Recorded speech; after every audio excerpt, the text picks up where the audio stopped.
عثمان شیروکار و روزنامه‌وان دیوان منه که نزدیکی 14 سالان لشام مایه نه 14 کردان سال برای شامی را دگوتن شام شریف یا شام شکره ولات شریف بجنه ولات شیرین شامی باش ناست کی نه باش خوش بو باجاری خوش بو خراب بله زور باش باش تجنیزیک و روشا سوری روشا اپوزیسیونی دشوپینی افدر روزن کرد گلکی مناقشه دکن سردانا ائتلاف سوریج بو هوليري وهفديتنين سروكي ائتلافي وشاندا بيرا لهوليري هناك لدجن هناك لقال تشاود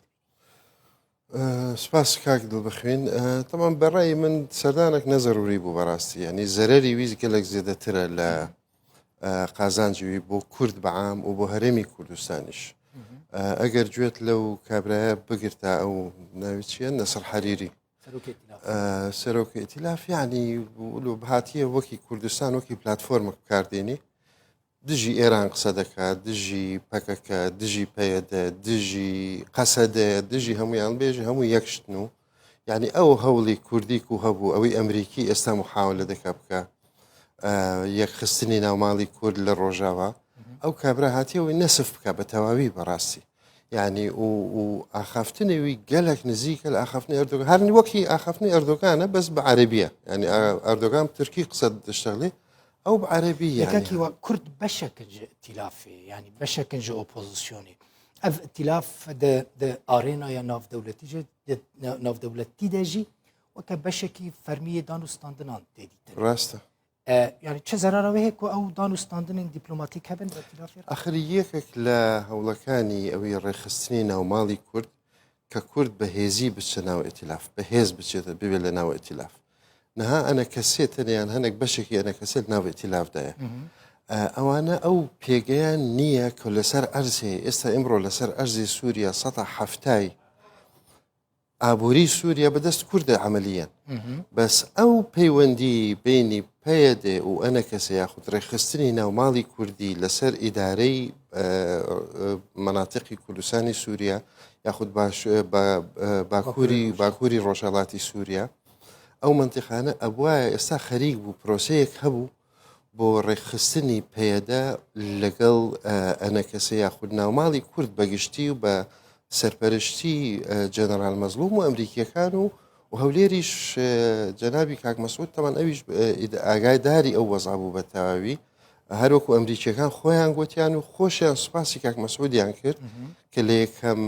جوین کە کردیانەوە نەبوو لە کوردستانی سووریا کە ئەو جبینەکەن بەڵام ئەو هاتنی ئەو کابرایە بەڕاستی دیارە خویایە بۆ تێکدانی ئەو هەوڵانەیە تێکدانی بینی ناو کورد لە ڕۆژهەڵات لە کوردستانی ڕۆژاوە تێکدانی بینی پەکەکە و پارتیشە لە هەمان کات چکە ئێستا حێوارێکی کوردی هەیە کابرا هاتوۆتە ئێرە لەبەردەم سەرۆکایەتی لە ناو پەرلەمانی کوردستان عینەم پەرلەمانی و هێزی ناردە کۆبانی قەراری ناردنی هێزیدا بۆ کۆبانی ڕاوەستایەت بێژێ پەکەکە تێرۆریستە بێژێ ئەوانە خراپن بەحسی سیاسەتی ئەردۆگان دەکا کە باشە لە عەفرین لە سەرێکانی هەموو بینیمانیانی چیان کرد ئەو تعریب و ئەو پاکتاوی نەژادیک و لە عەفرین ئێستا دەبێ و لە سەرێکانی دەبێ ئەوانە هەمووی یعنی وەکو واجهەی بخوازە جێشی تورکین لەویشانە يعني من قاسم مشتفهم کرد بفي هاتنا خود خوازه شرعيتش كردان بستينه دەخوازێ مشکلە کورد زعیفتر کات لەوی کە هەیە و دەخوازێ تەنێ کوردی ناو ئائتلاف هەر ئەوەندە بمێنێنەوە بەس ئەنە کەسێ بێ کەسی دینەیەت ئەگەر خەڵکی دی بێ مهمتر دەبن وەزعی کورد پێگەی کورد بەهێزتر دەبێ و بۆوان باش نییە زۆر بۆیە هەوڵ دەدەن تا بکاری ئەنێ و ئائتلافی و ئێستا هەیە وەکی خۆ بمێنێ لەگەڵ ئەردۆگانن راسي ائتلاف تمامي دبن كنترولا تركيا واردوغان ده بله آره سطي سط يعني أوي بويا بجي داخل براستي عندك كرد لقل ائتلاف بوشي وين وتوشي موقف دبن ك يعني توجبونه براستي وبويا حلي باشتر بو أوان كرخصتني ناومالي كرده ائتلافی بدور کردن نزدیکی شرط عالی نییە. دنیای کردان ببن نابێژین دوورکەون. ائتلافی بدور کردن نزدیکی پیاده و ریوبری خسر و هزین سوریه دموکراتیک نازانم ئەو بڕیاری خۆیانە بەس ئەوی ئەساس هەیە و ئێمڕۆ کورد زەعیفە بەشێکی وان لە ناو ئێتیلافە دەروەیە بەشێکن هوندر ئەگەر بێت و یەک دەنگیوان هەبی یەک دەستیوان هەبی یەک هێزیوان هەبی ئەوجە بەیاکۆ قەراردن هەورە قەراردن بچن ناو ئێتیلاف و پێگەیەکی بەخۆت بچنە جنێف بچنە سوچی بچنە ئەو جیهانی دی و باسی لاوازن کرد نهاد ناوا ائتلاف اپوزیسیونی ده گەلەکە تەمان جدی؟ ئەکید لاوازن ئەو کابرا هاتیە بتەنەیە کەسی نییە هەر میلیشایەکی ئەردۆگانی هەیە و ئەو ئەبوو نزانم چی ئەوی عەمشە؟ ئەبوو ئەمشێ و نزە هەر بەوانەوە هاتیە اوانا مثلا بری بین و داره العفرینه بونجی هفدیتن لوان لگلوان گروپین جکدار چه کرن لگور نرینا تا براسی سیطره ائتلاف اپوزیسیونی لسر هزین جکداری هیا ل روجاوای کردستان چه عفرین چه سریکانی چی لەو باوەڕە نیمنا هێزی ئیتیلاف ئەوانە بەس ینی وەکی مرتەزەقی تورکیان ئەو هێزی کە لەوێ هێزی چەکدارەکانی کە هەن دەبینی لە ڕسمەکانیان ئێمڕۆ دوێنێ لە سوۆشەل میدیا گەلێک سوورەت هەیە ناو ئەفرین و لە سەرەکانی سوورەتی سیارە و عەرەبیوان لە نووسرایە جێش سووری الحۆر عەلەمی تورکیا سوورەتی سەدام لەسەر سیارەکانیانە لەسەر دیوار لەسەر جێ ئەوە هەموو جەماعەتی ئەو لەسەر حەریریە بروبلێمە ینی سوورەتی سەدام لەسەر بە مثلا لە هەنێک دەبەرین کوردی سوورەتی ئەسەد چی هەیە سوورەتی حافظ ئەسەد سوورەتی پەیکەرین ویژی هەنا ینی ڕاستە انتیما ئەمە بەستەتە ئۆپۆزیسیۆنا سووری ئەنتیما ئەوێ نەژ سووری ڕایە ژە ئالیەکی دەنیە دەربەڕایە ئیمڕۆ ئەو ئۆپۆزیسیۆن ئەوی کوو بناو ئۆپۆزیسیۆنە لە ئەفرینە و لە سەرێکانیە واجهەیەکی سەتی سەتش بۆ ئەردۆگان سیاسەتی ئەردۆگان بەجێدێنی یعنی حتا ئێستا یەک کەلیمە دژی ئەردۆگان و سیاسەتی تورک بەکارنهانێ بەکارێنانی چەکی قەدەغە کراوە دەرکردنی ئەو 100,000 کورد لە سەرێکانی و لە جێدی یەک کەلیمەیان نەگوتێ بەعکسەوە دەچن ڕۆژنامەوانی غەربی دەبن بۆ ئەفرین بێژن ئەها ڕەوش گەلێک باشە نها گەلێک باشترە وەختی پەکەکە یعنی مەساجێکی گەلە خراپە و زەرەرێکی زێدەترژی هەیە ئێڕۆ ئەگەر گۆداری قسەکانی ئەو نەسەر حەریریە بگری بەحسا ئێران دکە دژی ئێرانە لە هەولێرەوە دانیشتێ بەحسی ئێران دەکە ئێمە بەری 2 هەفتە ساڕوخیان لە ئێمەکرد يعني مشكلات زيادة يعني مشكلة وكي عربت بيجي نحن في غنى عنها ايش مانشيا دواي اگر دتوي بيوندي لقال ترك دروسكي بهوي نصر حريري اي خو يكسر تلفون هي بو اردوغان بكو بلا واحد مو كاك سرچا انا كديمان هنا بروديوسر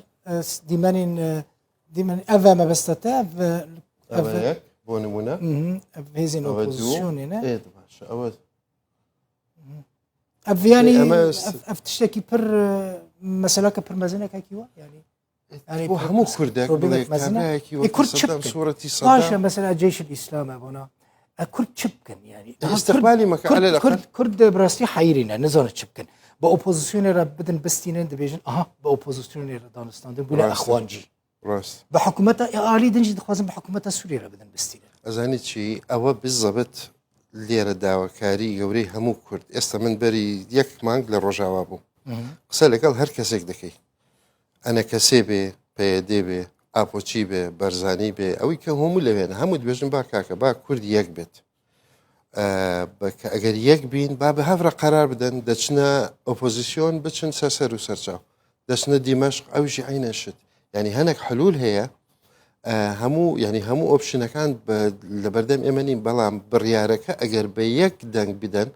هەردوو ئالی زۆر بەهێزتر دەبێت پێدە بتەنێ بچێتە شامێ نکارێ ینی شتێکی دەستکەوێت ئەوانە بتەنێ ئەنە کەسێ بچن بۆ ئۆپۆزیسیۆن و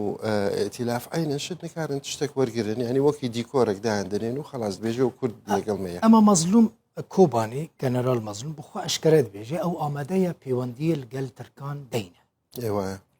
ترکی جیرانێکی گرنگە باشە چما ئەنە کەسێ پەیوەندی وێ لەگەڵ ترکان نای قبول کرد نەکەس نەگوتێ نای قبولکردن بەڵام بتەنێ پەیوەندی لەگەڵ تورک زەرەری هەیە چونکە تورک ئەو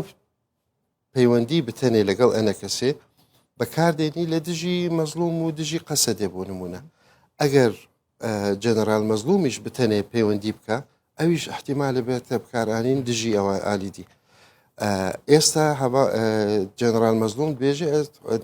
ئامادەم بۆ پەیوەندی لەگەڵ تورک باش زۆر باشە فەرم و نەسر حەریری ئەو وەساتەیە بکە بەس ئەوانە و ئێتیلاف و جەماعەتی کوردەکانی خۆمان بەداخەوە کەوتونەتە ناو ئەو مشکلەی کە لە ناو کورد هەیە و ئیش بۆ دوورخستنی ئەەکەن نەک بۆ یەکگرتنی هاتووە کاکیوە سەرۆک بارزانانی یاژی سەرۆکەتیە هەریمە کوردستانی یاژی حکوومەتە کوردستانی دکارن ڕۆلەکە جددی بلیزن یعنی ji bo ku Kurd nêzîkî hev bibin û problemên Kurdan bi alê din re çênebin زۆر gelek ema gelek caran hewldan neçû serî ew hewldan ینی دیارە وەختەکە نازج نییە بەڵام گرنگە لە وەزعی ڕۆژاوا باشتر تێبگەین لە کوردستانی عێراق من چوویمە ڕۆژاوە چەند جارێک لە نزیکەوە ڕەوش زۆر جودایە لەوەی کوچ دەربێت ئەم بینین لە نزیک ئەردی هەیە کول vir ڕۆلەکە جددی بلیزە لە ڕۆژەوە ئەردی هەیە بەڵێ ئەردێکی باش هەیە و ئامادەکاریش هەیە لە ڕۆژاوە لە هەلان هەموو ئالیەکان وەکی مەسئولم لەو قسەی باشە gelekî سپاس tu çi xweş kurmancî Sûranî axir rastî ez dibêjim me hemû kurmancan ji te fêm kirin li her çar parçe heta Kurdê Rûsya jî kurmancî Rûsya jî xweş bû gelekî spas hîwa Osman rojnamavan û şîreva kar mêvanê zor zor spas